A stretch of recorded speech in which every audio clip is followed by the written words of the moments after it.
Et salut la team des joueurs, on se retrouve pour la vidéo du mercredi, une vidéo dans laquelle nous allons parler de NBA et plus particulièrement nous allons avoir 10 matchs au programme à traiter ensemble, une très belle carte.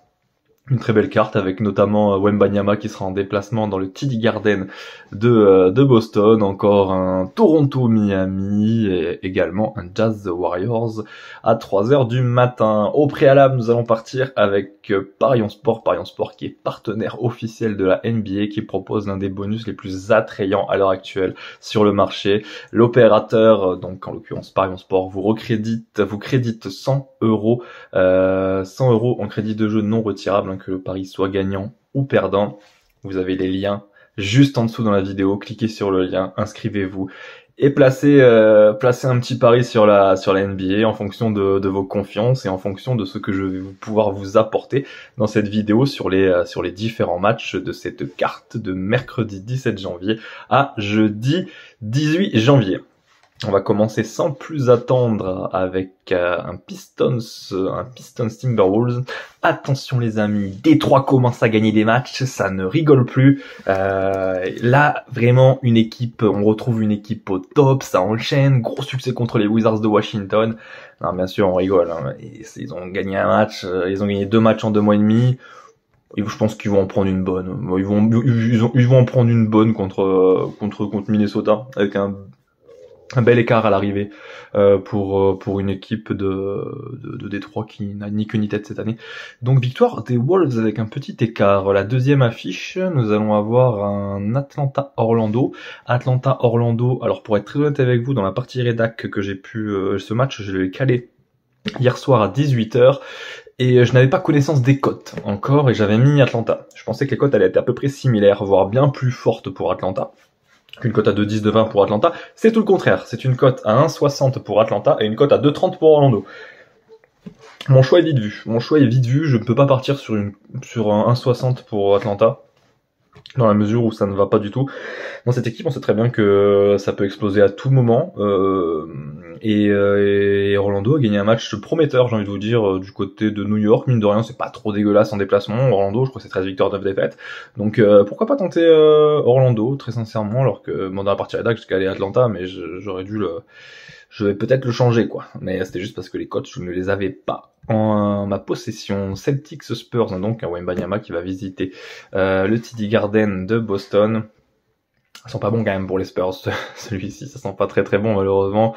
Wemby devrait s'en prendre une bonne, hein, contre Boston. À voir après en fonction des paires joueurs, c'est sûr que je vais pas vous dire de partir sur un Atlanta à 1,08, à Boston à 1,08 et partir sur un Boston gagne de 15 points ou plus qui va être coté à 1,60. Honnêtement, c'est un peu casse-gueule comme plan, donc on va voir et peut-être pourquoi pas changer le pronostic. Knicks Rockets. On connaît la musique, j'arrête pas de vous le dire, avec les Rockets de Houston. Il suffit de jeter un petit coup d'œil au classement pour vous apercevoir que cette équipe est misérable. Lorsqu'elle quitte le Texas, 4 victoires, 14 défaites pour les Rockets en déplacement, tandis qu'à la maison, c'est du 15 victoires, 6 défaites, mais là, en l'occurrence, ce match se joue dans le Madison Square Garden de New York. Une formation de New York qui est ultra solide à la maison cette année avec un bilan de 11 victoires pour 5 défaites, qui est 7ème de la conférence Est et qui devrait logiquement battre cette formation de Houston. Nous allons enchaîner avec un Cavaliers Bucks. Celui-ci, il est quand même très très beau. Ce Cavaliers Bucks... Normalement, pas de Mobley, pas de Garland, à voir si ça va changer, ça va évoluer. Même sans Mobley, même sans Garland, je vois quand même, pourquoi pas, un succès des Cavaliers ce soir, qui sont costauds à la maison, qui ont des ambitions et qui peuvent le faire face à des Bucks qui se cherchent toujours en déplacement. 9 victoires, 8 défaites pour les Bucks, qui récemment ont enchaîné à la maison, mais pas en déplacement.